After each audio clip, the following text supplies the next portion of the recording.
censé tomber amoureux puisque l'eau éteint la flamme normalement. Et c'est une superbe histoire humaine. Enfin, humaine, là c'est pas des humains, mais vous avez compris. Et je trouve que c'est très pédagogique. Une belle morale de vivre ensemble, en harmonie, en se respectant les uns les autres. Bref, j'ai vraiment aimé ce dessin animé. Déjà du film, en fait, il y avait une première partie et il y avait un court métrage sur le petit papy qui est dans là-haut et on le voit refaire sa vie et avec son chien qui l'aide. Et on s'est regardé avec mon mari et on n'arrivait plus à s'arrêter de pleurer, c'était horrible tellement je n'arrivais plus de pleurer, j'ai envie de pleurer. Et lors du dessin animé, enfin du film d'animation, pareil, on a énormément pleuré. Alors autant moi j'ai la larme très facile, je suis très émotive, autant mon mari est pas quelqu'un qui pleure énormément devant les dessins animés, les films en général, ou même dans la vraie vie. Et là, il n'arrivait plus à s'arrêter de pleurer. Trop beau. J'ai envie de le revoir. Allez, en neuf. On va parler de Madagascar.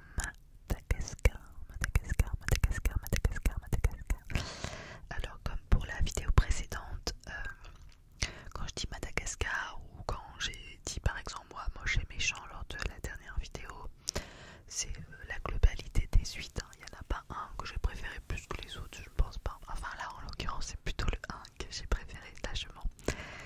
Parce qu'il y a aussi une histoire derrière Madagascar pour mon mari et moi-même. C'est-à-dire que quand on a commencé notre relation, on était devant le DVD de Madagascar. On n'avait pas trop de DVD, enfin on est passé une soirée ensemble et on n'avait pas trop de DVD, on savait pas trop regarder. Et puis il y avait Madagascar qui traînait dans un coin, on s'est dit bon allez, on a vu Madagascar et au début du film, mon mari m'a dit et là le zèbre va s'enfuir, il va partir en Afrique, le zèbre va le retrouver, fin de l'histoire. Et du coup, il s'est tourné vers moi et il m'a embrassé, voilà. Et ça fait 17 ans que ça dure. Donc Madagascar est aussi une histoire pour moi. Bon, j'avais déjà vu Madagascar, il m'avait pas spoilé. Et puis même, on s'en fiche. C'est aussi une histoire de cœur, une histoire en tout cas qui a fait le démarrage de notre histoire. J'ai mis un autre film à la 9ème place, je savais pas où le mettre, mais voilà, j'ai mis Coco.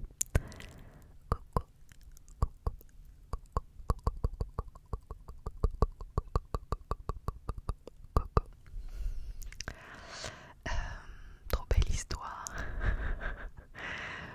Ça se passe au Mexique et en fait c'est dans une famille qui a banni la musique et la musique est totalement interdite et malgré qu'elle soit interdite, Miguel, le petit dernier, il a envie de devenir musicien et du coup il brave les interdits pour devenir musicien. Et puis voilà, je vous raconterai pas comment parce que j'ai pas envie de vous spoiler le film, mais il va se retrouver dans le monde des morts parce que c'est vrai que c'est quelque chose qui est très important au Mexique et c'était très émouvant également. Je sais que on a regardé ce film en DVD quand notre fils avait 6 ans, entre parenthèses il en a 8 aujourd'hui et c'est un enfant très sensible et sur le coup ça l'a un peu dérangé, toutes ces histoires de mort, il était pas très à l'aise. Surtout qu'à un moment, au territoire des morts, on voit quelqu'un qui s'efface et qui meurt chez les morts en fait, chez les morts. Et ça dit que voilà,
c'est sorti Le Roi Lion, c'était vraiment l'événement.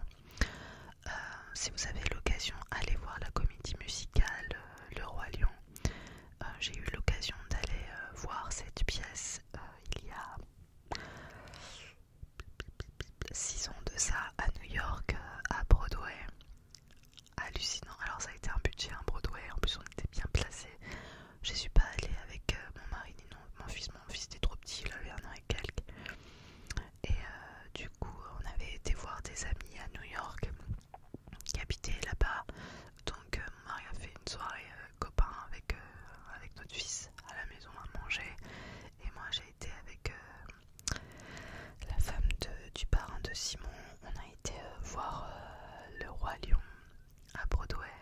C'était extraordinaire. On a pleuré comme des madeleines, c'était trop beau. Et même si je suis une quiche en anglais, bon bah à Broadway c'est tout en anglais, mais comme on connaît l'histoire par cœur, il n'y avait aucun problème. Le spectacle est grandiose, ça arrive de partout, ça danse partout, c'est très bien structuré, il y a des personnages, on ne sait plus où regarder tellement il y en a. C'est le plus beau spectacle de ma vie et je suis trop contente de l'avoir vu. Je crois que ça nous avait coûté un truc genre $250. Bon, c'est pas tous les jours qu'on fait ça. C'était vraiment un beau cadeau. Et je sais qu'ils sont tournés maintenant un peu partout en France, la version française. Si vous avez l'occasion, franchement foncez, vous ne le regretterez pas. En 7, j'ai mis Kung Fu Panda, Kung Fu Panda, Kung Fu Panda, Kung Fu Panda. En plus c'est très actuel puisqu'il y a le 4 qui est au cinéma. On a été le voir d'ailleurs, on a beaucoup apprécié. Et c'est marrant parce que bon moi j'avais déjà vu le 1, 2, 3 et, mais pas notre fils. Alors en ce début d'année on avait dès la médiathèque emprunté les DVD parce que figurez-vous que je l'ai trouvé nulle part.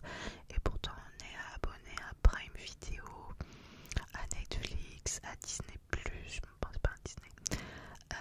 Et impossible de trouver Kung Fu Panda. Bon, ça se louait bien sur Prime Video, mais à 3,99€. Il y en avait 3 à voir. Bon, j'avais pas tellement envie de mettre 12€ quasiment en location de Kung Fu Panda. Et c'est très bien, la médiathèque c'est gratuit. Donc j'ai réussi à choper les 3 DVD. On s'est étalé ça sur ce début d'année. Et on a été voir le 4 voilà, le mois dernier. Et voilà, c'est que du bonheur. On aime énormément. Alors c'est marrant parce que pour le panda, on reconnaît tellement la voix de Manu Payet. Alors il a pas du tout le même physique pour le coup, mais je voyais tellement Manu Payet parler quand j'entendais le panda. C'était fou. En 6ème position, j'ai mis Shrek.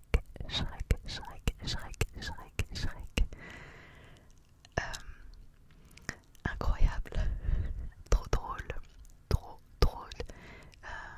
Ça fait partie des dessins animés, enfin des films d'animation que je trouve les plus poilants.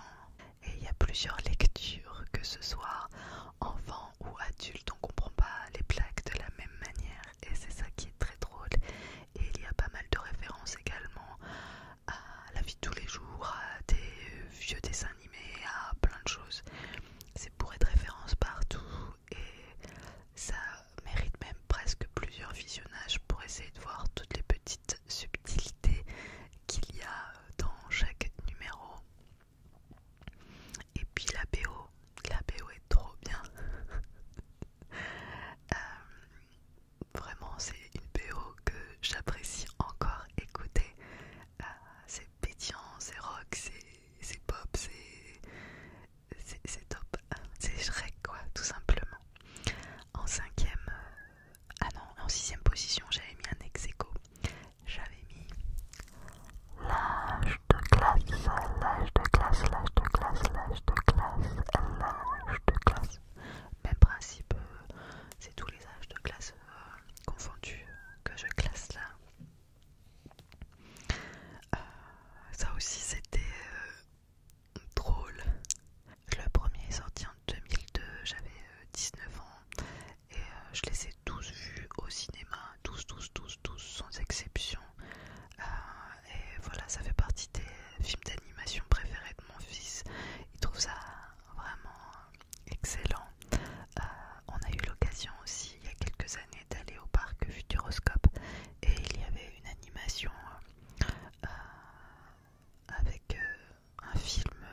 sur Disney+, sur Monstres et compagnie, mais c'est version quand il y a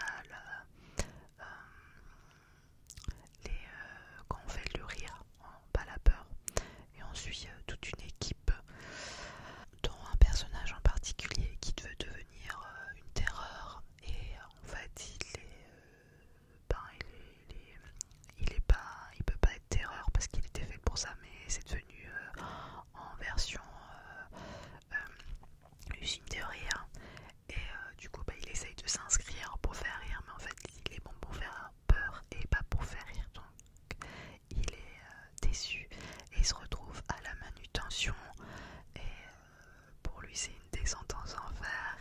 Mais pourtant, il se fait tout un tas de potes à la manutention. Il y a plusieurs épisodes, on les a tous regardés et c'est vraiment bien fait, aussi bien que les films d'animation, un vrai régal. Ensuite, j'ai mis là-haut, là-haut, là-haut, là-haut, là-haut, là-haut, là-haut, là-haut.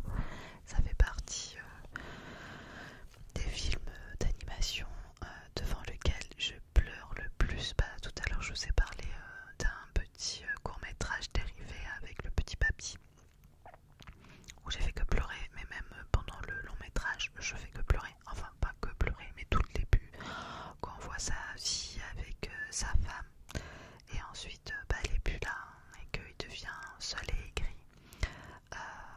Malgré tout, on se voit vieillir, et on regarde ça, on se fait... Je sais que j'ai la chance d'avoir un couple extraordinaire où on a beaucoup de respect et beaucoup d'amour l'un envers l'autre.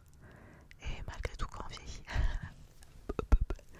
on a cette peur de quand le premier partira. Je pense que ça va être juste horrible. Et forcément, quand je regarde le court-métrage, il y a un côté, on se met à sa place et on se dit oh là là, juste horrible, je veux pas y penser, je veux pas y penser, je veux pas y penser. Et bon, cette histoire est trop chouchou, où il réapprend à vivre avec ce petit garçon. C'est l'histoire de la vie tout simplement. Et même s'il n'y a pas de chien qui parle, avec des colis spéciaux, mais dans le sens où oui, aimer, mourir, vivre et apprendre à vivre, c'est l'histoire de la vie tout simplement. Et je le trouve super bien fait, magnifique, un chef-d'œuvre. En 3, j'ai mis vice versa, vice versa, vice versa, vice versa. Ce film est incroyable sur les émotions. J'ai lu il y a quelque temps de ça, comme quoi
jours sur place, plus la nourriture, tout ça, c'est-à-dire que ça coûte le prix de beaucoup plus longtemps, beaucoup plus loin.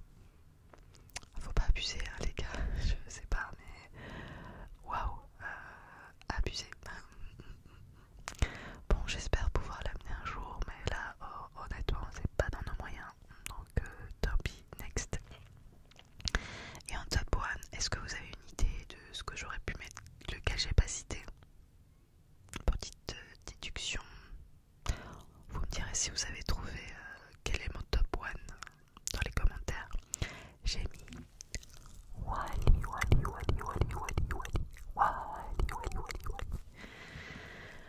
Ça aussi c'est un film d'animation vraiment hors norme puisqu'il y a pratiquement pas de paroles finalement.